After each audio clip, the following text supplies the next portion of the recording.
But Mbaro. Mbaro. Yes. Same is there. Yes.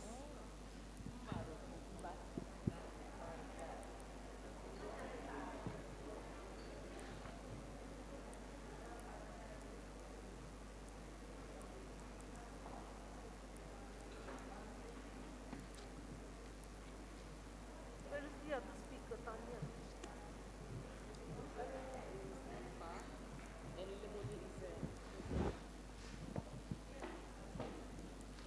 Buen día a todos y todas. Vamos a iniciar lo que es prácticamente la última jornada del Seminario Global sobre experiencias y metodologías para el costeo para la igualdad de género. Hoy en la mañana tenemos dos sesiones. Esta sería la sesión séptima, donde se va a hablar sobre el uso de los resultados de los ejercicios de costeo para abogar por el incremento de financiamiento para la igualdad de género.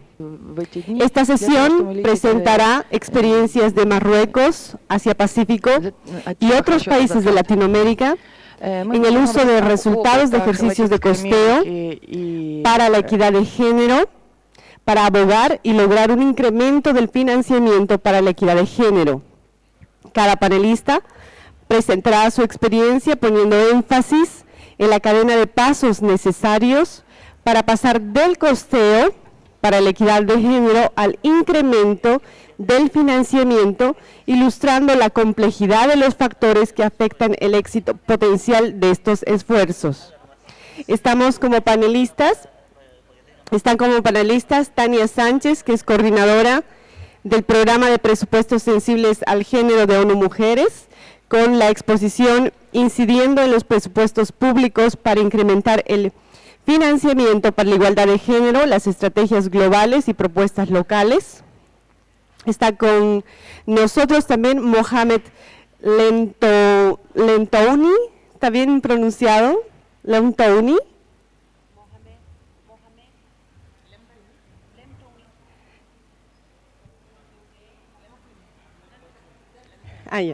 Mohamed Lentouni, del Ministerio de Economía y Finanzas de Marruecos, con la exposición apoyando la implementación de las estrategias nacionales para la igualdad de género en el marco de la eficacia de la ayuda. También está Yamini Misha, especialista en presupuestos sensibles al género ONU Mujeres de Asia-Pacífico, y Elizabeth Villagómez, la asesora general de empoderamiento económico de la Oficina Regional para las Américas y el Caribe de ONU Mujeres, con la exposición a ambas sobre el costeo de paquetes multidisciplinarios de servicios para mujeres y niñas víctimas de violencia, la experiencia de Asia-Pacífico. Va a estar como moderadora Mabarou Gassama, la coordinadora del programa de F4GE de Senegal.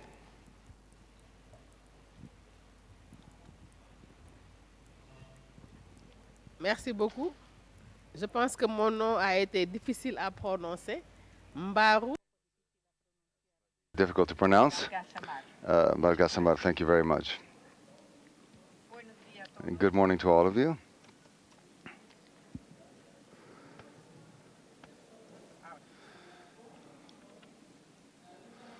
I'm not getting any translation from French. Empecemos esta sesión de trabajo This work session. que cubrirá, como acá se acaba de decir por parte de la felicitadora, vamos a enfocarnos sobre los resultados. ¿Cómo serán los resultados utilizados? Donc, pour ce faire, nous aurons d'abord la présentation de Tania. Tania Sanchez qu'on ne présente plus. Et je pense que tout le monde a eu l'occasion d'être en contacto durante la fase preparatoria de este seminario. Demos la palabra a Tania, que va a compartir con nosotros la experiencia boliviana, mostrándonos cómo se puede hacer el cabildeo a partir de los cálculos de costeo, a partir de los ejercicios de costeo. Bonjour a toutes et à tous. Dar la bienvenida también a la viceministra de Autonomías que nos está acompañando desde esta mañana. Y bueno, yo voy a desarrollar una breve presentación que va a intentar resumir un poco la experiencia de Bolivia, pero también ver cómo las lecciones aprendidas que hemos tenido en el país se reflejan en las experiencias que hemos estado oyendo estos 2 días atrás y que puedan contribuir además a fortalecer lo que se puede hacer con los resultados del costeo. Para iniciar,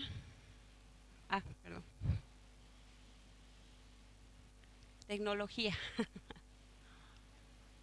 Bueno, como un primer antecedente, nosotras nos hemos dado cuenta cuando iniciamos el proceso de costeo que esta herramienta, como escuchábamos también de la experiencia de UNAIDS, inicialmente calculaba el costo de el logro de los ODMs, ¿no? Y nos dimos cuenta que no era suficiente cuando empezamos el ejercicio para que esto se concrete efectivamente en la inversión del Estado y que por tanto era necesario que el proceso o las herramientas de costeo se articulen con los procesos de planificación y presupuesto. ¿Y cómo? A través de lo que son los presupuestos sensibles al género. Varios de nuestros países, nuestras experiencias han iniciado y fortalecen y promueven los procesos sensibles los presupuestos sensibles al género, ¿no? Y eso nos permitió constatar el sentido político que tiene el presupuesto público como una herramienta de disputa por la distribución de los recursos públicos.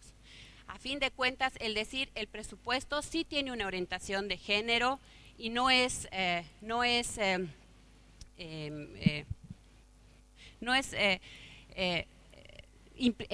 tiene que ver mucho con la vida de hombres, de mujeres, no es neutra, ¿no? Entonces esto nos obligó a revisar primero cómo se desarrolla el proceso presupuestario, o sea, de qué estábamos hablando, a dejar de tenerle miedo además a lo que nuestros economistas, nuestros representantes de Estado nos plantean a través de matrices muy complejas, de procesos muy complicados, y a meterle y a decir, bueno, tenemos que aprender cómo es que esto se desarrolla, para que además, ¿no es cierto?, veamos cómo incorporar las prioridades de género en la planificación económica y financiera. Entonces nos fuimos dando cuenta, y creo que las experiencias que se han estado desarrollando y que nos hemos estado conociendo ahora, parten de lo que es el análisis del proceso de elaboración del presupuesto, que eso implica el conocer primero la legislación que hay alrededor del presupuesto, cuál es el respaldo legislativo que tenemos como una primera herramienta para incidir, nuestra Constitución, la ley financiera, una ley de presupuesto, los reglamentos, etcétera, la ingeniería de elaboración del presupuesto, que quiere decir que viene una matriz primero antes de otra, cómo es que se alinea a los objetivos, planes, políticas estatales, el tener necesariamente que conocer cuáles son las fuentes de ingresos que tenemos y cómo se redistribuyen además, ¿no? Para saber, a ver qué más podemos hacer y cómo podemos proponer el hecho de, por ejemplo, la creación de un impuesto o el fortalecer un impuesto y que eso esté dirigido a mejorar las condiciones de vida de hombres y de mujeres. En Bolivia, por ejemplo, recientemente acaba de incrementarse el impuesto a la cerveza. Y ese incremento está yendo a beneficiar o a promover las empresas lecheras, ¿no? O sea, que haya más leche para que haya mayor consumo de leche. También a evidenciar las competencias de los niveles sectoriales y territoriales en la elaboración del presupuesto. Creo que eso ha quedado además muy claro en lo que ayer comentábamos en los grupos de trabajo, el decir y el conocer a quién le corresponde hacer qué y cómo. Sin toda este primer acercamiento a lo que era la legislación, creo que hubiera sido imposible los avances, logros que hemos tenido en Bolivia y avances y logros también que se ven en otros países, porque es necesario, como diríamos así, no tradicionalmente, pero es necesario conocer al enemigo, ¿no? Entonces, sí, para ver además cómo es que esto puede articularse y nos ha ayudado a articular un trabajo que inicialmente empezó en el espacio local, en municipalidades muy chiquitas, pero para ver cómo es que las normas nacionales realmente tienen un impacto en lo local y cómo el trabajo local tiene un impacto también en lo nacional, ¿no? Tomando en cuenta no solamente el nivel territorial, sino también alianzas, estrategias, etcétera, a nivel sectorial. Como un ejemplo, por ejemplo, en el tema de salud, en el tema de educación, comercio, etcétera, lo que nos ha ayudado además a promover y a fortalecer alianzas desde las organizaciones de mujeres. Creo que esa ha sido una característica muy fuerte en la experiencia de Bolivia, que todo este proceso se inicia a partir de la sociedad civil, de una muy fuerte articulación de alianzas, primero entre organizaciones de mujeres de distintos espacios urbanos y rurales, que nos ha supuesto también un aprendizaje, pero aliarnos en función del momento político y el contexto que nos rodeaba, ¿no? Por eso es que ahí ponía, por ejemplo, en el nivel municipal, aliarnos con el municipio, las concejalas, los concejales, los comités de vigilancia, los comerciantes minoristas, etcétera. En el departamento lo propio y a nivel nacional unas muy fuertes alianzas también, el articularnos entre nosotras, pero además articular a estas demandas a las instancias públicas y a nuestros representantes legislativos.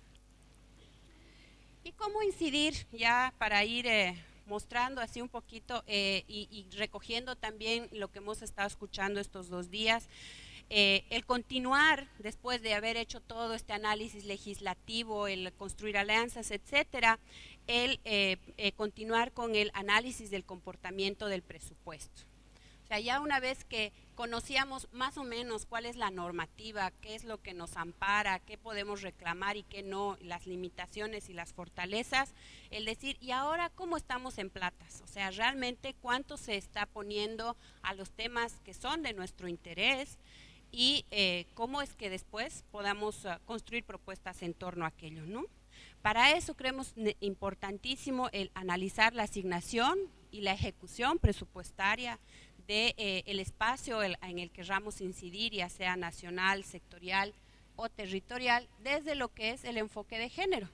¿Y qué supone ese análisis del presupuesto desde el enfoque de género?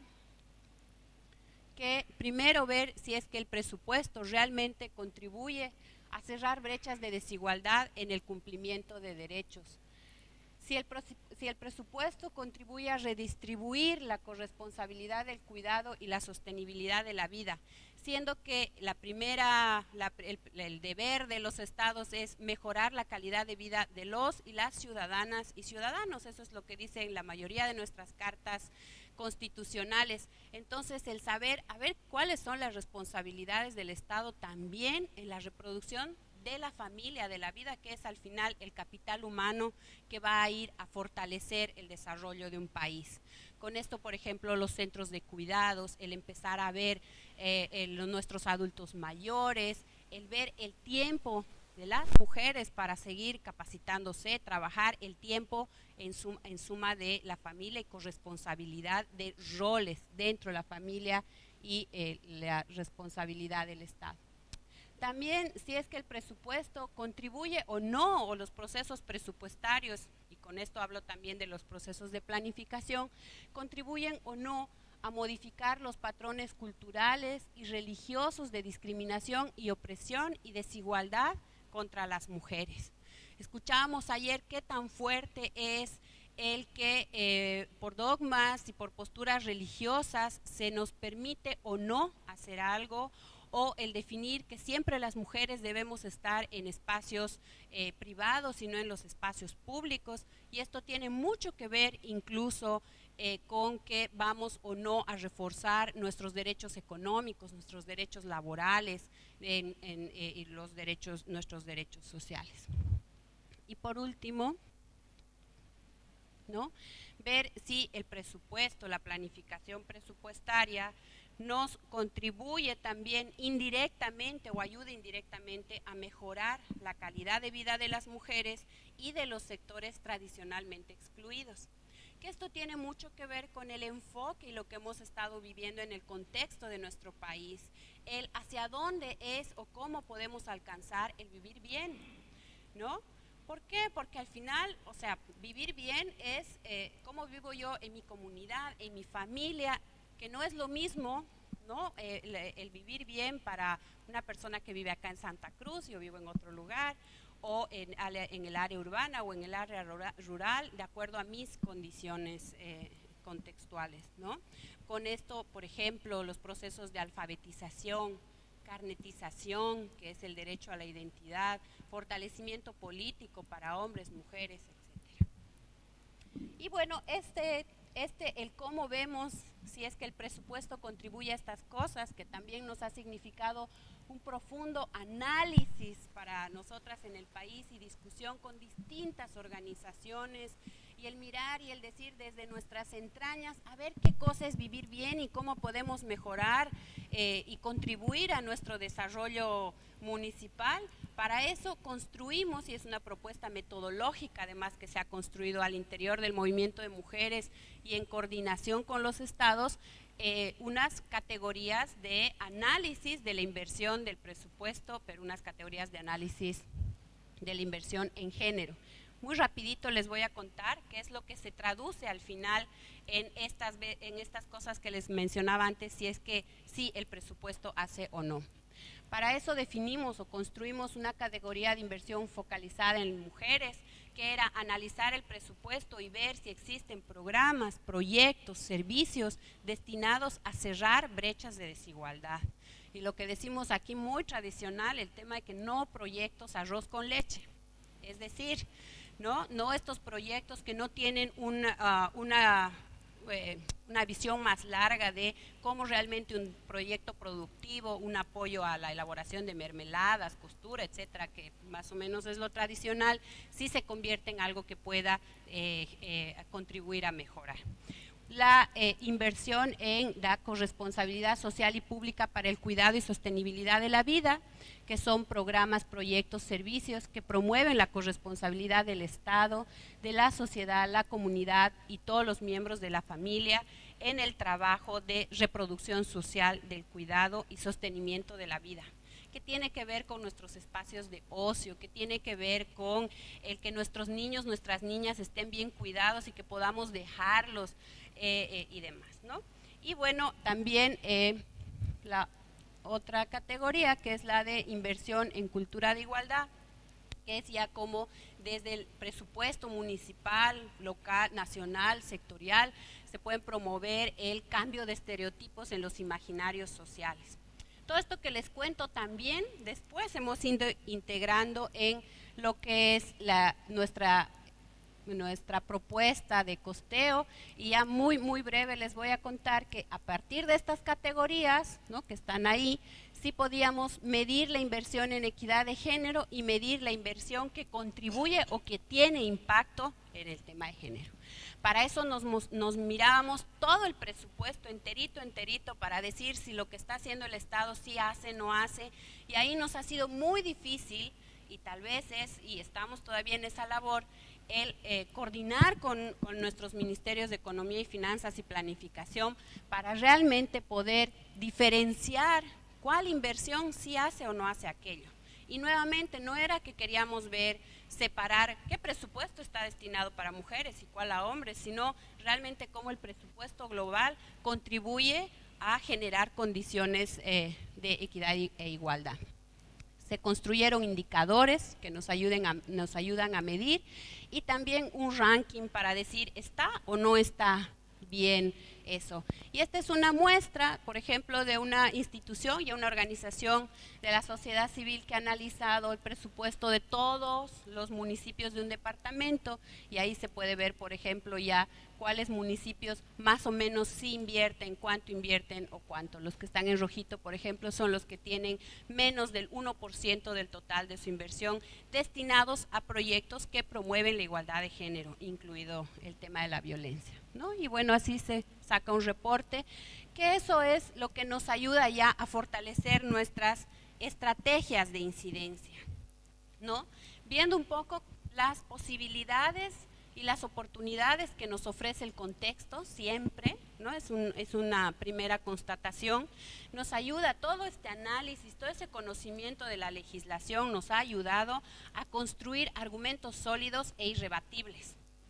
A lo que decían ustedes, o sea, ya no es un tema de solo los economistas o los que saben o los temas importantes, sino es un tema de todos y de todas, ¿no? Y es mucho más fácil ir a negociar, a coordinar, a contribuir con nuestro Estado si realmente conocemos cuál es nuestro marco legal, el que nos ampara y cómo podemos más bien desarrollar propuestas normativas y de instrumento presupuestario, ¿no? Ya sean leyes, directrices, instrumentos como lo que son los clasificadores presupuestarios, etcétera, y también incidir en reformas fiscales, ¿no?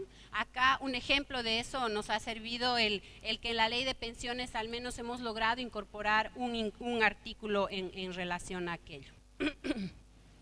Y bueno, ya para ejemplificar un poco esto que les decía, todo el tema de incidencia normativa nos ha permitido construir primero propuestas para lo que eran estas directrices que el Estado desarrolla para todas las instancias del Estado y decir en qué deben invertir en temas de género y qué significa que son esos programas que están planteados ahí. Y también el haber incidido en la construcción, por ejemplo, de la ley de autonomías que ahora se está implementando en nuestro país, donde se define específicamente que las gobernaciones a nivel departamental deben asignar al menos el 5% de sus recursos a programas que promuevan la equidad social y de género. Con aquello también, como les contaba, la ley de pensiones, se ha logrado incidir también en la ley contra la violencia. Hay un artículo específico que define que todas estas acciones deben tener presupuesto y que todas las instancias deben modificar sus procesos de planificación y presupuestación incluyendo estos recursos. Lo mismo en la ley de la micro y pequeñas empresas. Y bueno, ya avanzando nos ha permitido ya iniciar los procesos de costeo y retomando todos estos aprendizajes, el cómo el proceso de costeo, la metodología de costeo que hemos ido desarrollando pasito a pasito, nos ha ayudado a, por ejemplo, incidir en la planificación y presupuesto del Ministerio de Economía y Finanzas, de Producción, y bueno, lo que ya han oído, el costeo de los servicios de atención de la violencia en el marco de la ley de violencia, y algo que recién y con mucho gusto nos ha tocado oír, que también la política de implementación de la ley de violencia toma en cuenta ya un proceso de costeo y que está ya en puertas para su presentación. Entonces ya les decía, enumeraba un poquito estas estrategias de incidencia que hemos usado y que creemos comunes en todas las experiencias, una antes de la otra y demás, ¿no? El socializar. Muchas veces nosotras, las organizaciones de mujeres, a veces trabajamos como hormiguitas, pero no socializamos, ¿no? Y estos espacios creo que nos sirven para aquello, y en nuestro mismo país y en nuestros mismos contextos, el fortalecimiento y la articulación de organizaciones sociales primero y con tomadores de decisión, ¿no? Que es algo que siempre y en todo momento, desde distintos puntos de vista, sí contribuye mucho. Nuevamente el aliarse con las organizaciones funcionales y sectoriales, ¿no? Y además nos ha permitido desarrollar mecanismos de exigibilidad para la rendición de cuentas. El conocer y el desarrollar todas esas propuestas nos ha permitido también el decir, nosotras sí estamos viendo. Y no solo nosotras, sino aliadas con otros sectores que tienen que ver con el ejercicio de derechos, y sí sabemos, y sí, por favor, díganos cómo están avanzando. Y bueno, también la exigibilidad, ¿no?, del reconocimiento de la necesidad del costeo de políticas e intervenciones que nos permitan promover la equidad de género. Y bueno, aquí ya un poco viendo cómo esta articulación de todo lo que ha sido el proceso de que se haya desarrollado de presupuestos sensibles al género, con lo que es un proceso metodológico de costeo, sí nos ha contribuido a, primero, ya como resultados, definir intervenciones y acciones específicas que pueden realizar las entidades públicas para cerrar brechas. Es decir, ya no queremos que se promueva la equidad de género, que se contribuya, ya es el cómo, ¿no? Y el ponernos a aterrizar a través de qué, de pues los procesos y en los procesos del Estado, ¿no? Definiendo además claramente la población con la que se va a trabajar, con la que se va a coordinar, que se va a beneficiar, que no es lo mismo presupuestar para todo el territorio nacional por igual, porque no todos tenemos las mismas condiciones de vida, ¿no? Es diferente los de las llanuras, los del Alto, la Amazonía, etcétera. La eficacia, mejorar la eficacia de la acción pública en la reducción de la pobreza, porque en el proceso siempre es no perder de vista el norte. ¿Para qué queremos hacer? ¿Para qué queremos costear? ¿A partir de qué vamos a definir la intervención que se costea? ¿No? Y uno de los aspectos, creemos, ha sido el que cómo contribuimos desde nuestras acciones a que el Estado también promueva la reducción de la pobreza. Y además la eficiencia en la ejecución del gasto, porque bueno, el desarrollar mecanismos de exigibilidad, el desarrollar mecanismos de rendición de cuentas, al final contribuye también a que nuestros estados sean más eficaces.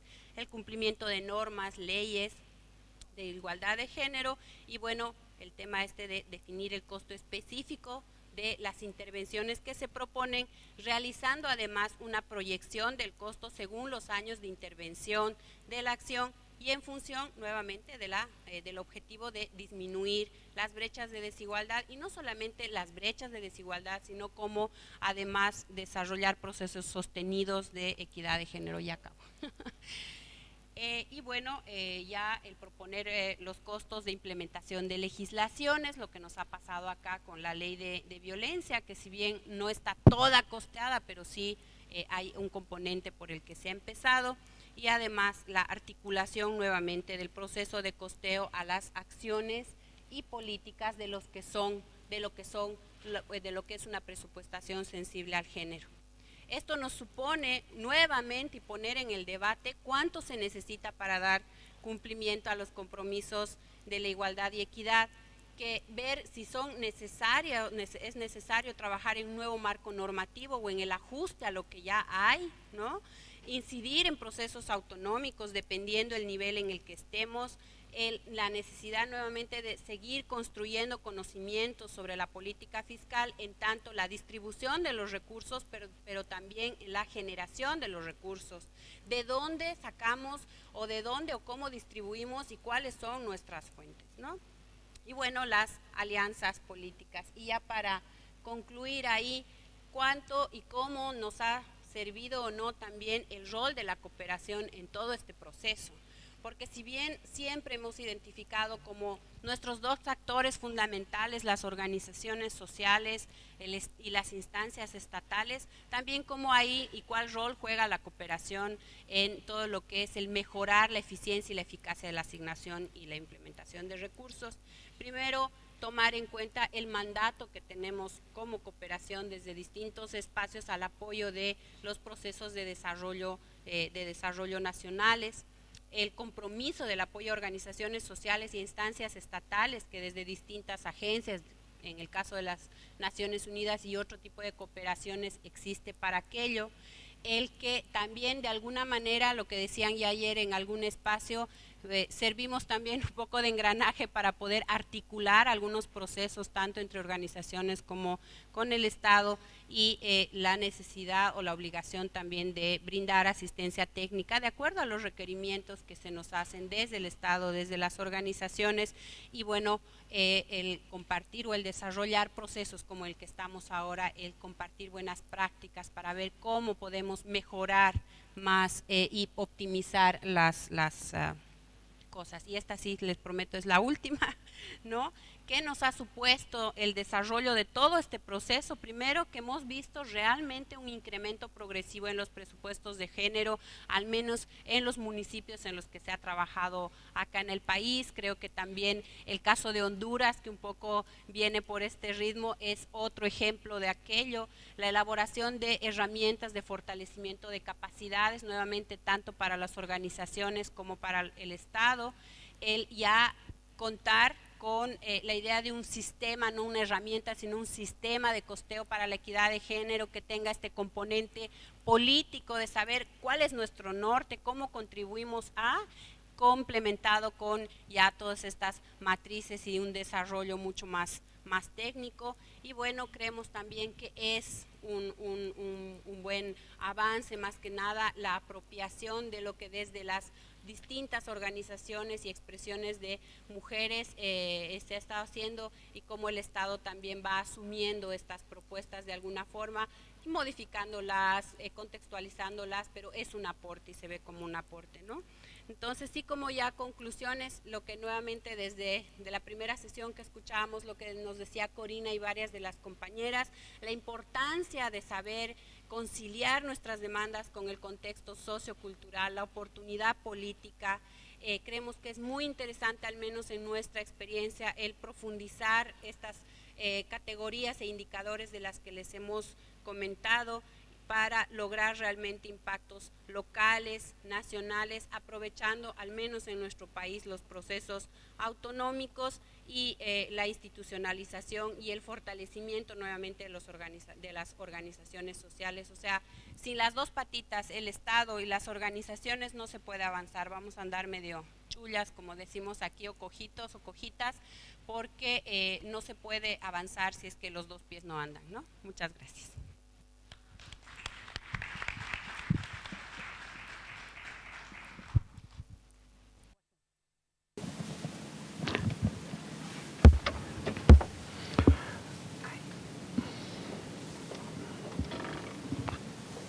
Elle est bonne, alors.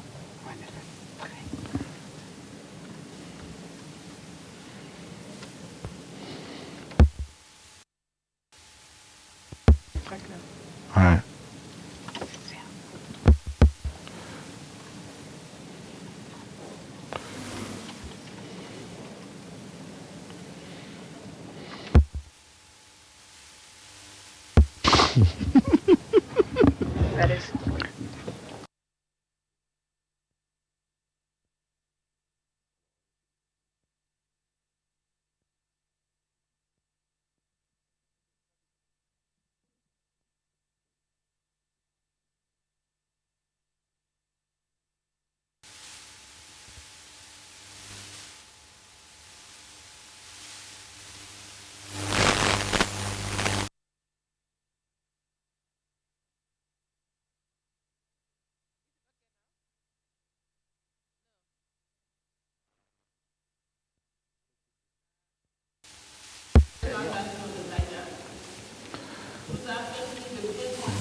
Eso nos permite de entender bien que para introducir la cuestión del género, la cuestión del presupuesto sensible al género, tenemos que tener buenos conocimientos sobre legislaciones, sobre el presupuesto de costing, sobre las fuentes, buenos conocimientos de los actores, y hay que ser capaz de medir los sucesos o los fracasos. La presentación de Tania nos permite de entender que las alianzas son muy importantes, particularmente las alianzas con organizaciones de mujeres, los conocimientos de estructuras de los presupuestos para poder analizar, ver si el presupuesto favorece a las mujeres. Existe categorías de presupuesto para responder a la igualdad de género. Pienso que la presentación de Tania nos permite de entender, antes de hacer la exposición, tenemos que tener ciertos conocimientos, capacidad de análisis para poder mostrar la importancia del costeo en igualdad de género. Entonces vamos a poder continuar a aprender con la próxima presentación que va a ser hecha por Mohamed, el señor Mohamed del Marruecos. Entonces la palabra es suya.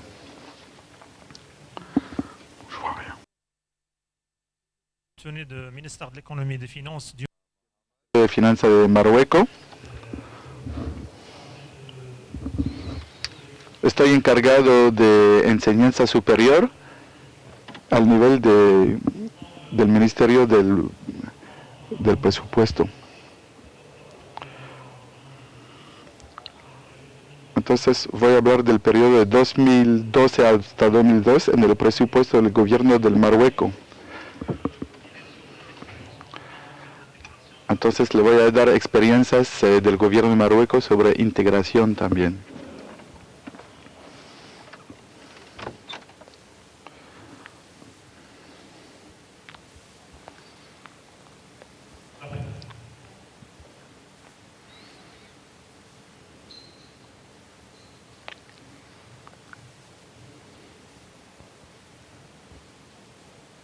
Este es el plan gubernamental por la igualdad de géneros.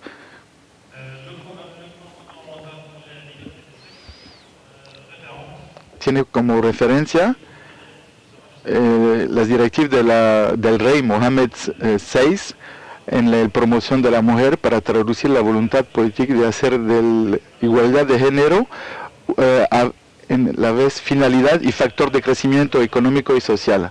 También la adopción de la nueva constitución, que la FAM va a beneficiar igualdad con el hombre de todos los derechos, libertad de carácter civil, político, económico, social y medioambiental.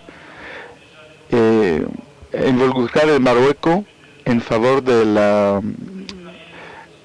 del contenido de los acuerdos internacionales como la realización de los objetivos milenarios para el desarrollo hasta 2015 y también la ratificación de la Convención sobre la erradicación de la discriminación contra las mujeres. El Marruecos beneficia de un arsenal jurídico para la mujer a través del Código de Familia, Código de Trabajo y Código de la Nacionalidad.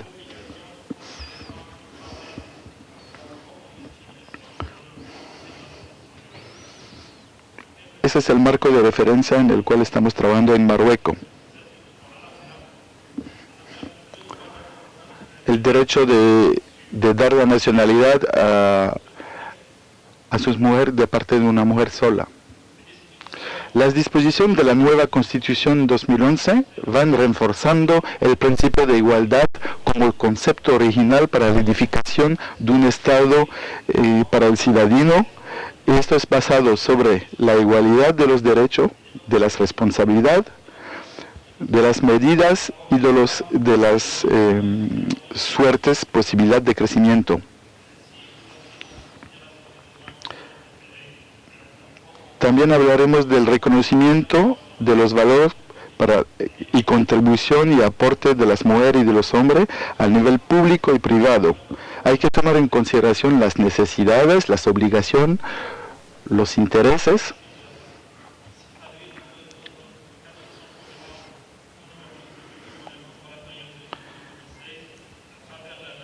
También se puede poner las disposiciones y constitución relativa entre la igualdad entre hombre y mujer para alcanzar la paridad. La autonomización de la mujer y la erradicación de la precariedad de su situación, luchando contra los factores que contribuyen al analfabetismo, pobreza, discriminación y violencia. Por fin, la promoción de la cultura de la mujer. El plan gubernamental para la igualdad de los géneros. El objetivo principal de este plan, el plan gubernamental para la igualdad de los géneros, es para promover la igualdad de los sexos a través esencialmente del desarrollo político y de programas sectoriales que contribuyen a la igualdad entre los géneros y contribuye también a la consolidación de la protección jurídica de las mujeres y en el reforzamiento ¿En qué acción estamos trabajando este plan? Primero, la institucionalización y la difusión de los principios de la igualdad y el lanzamiento de las reglas de paridad. Segundo, la lucha contra todas formas de discriminación contra las mujeres. Tercero, la rehabilitación del sistema educativo y de capacitación en base a la equidad y a la igualdad. Cuarto, la promoción de un acceso equitable y igual en los servicios de salud. Quinto, el desarrollo de las infraestructuras básicas para mejorar condiciones de vida de las mujeres y de las niñas. Sexto, autonomización, empoderamiento social y económico de las mujeres.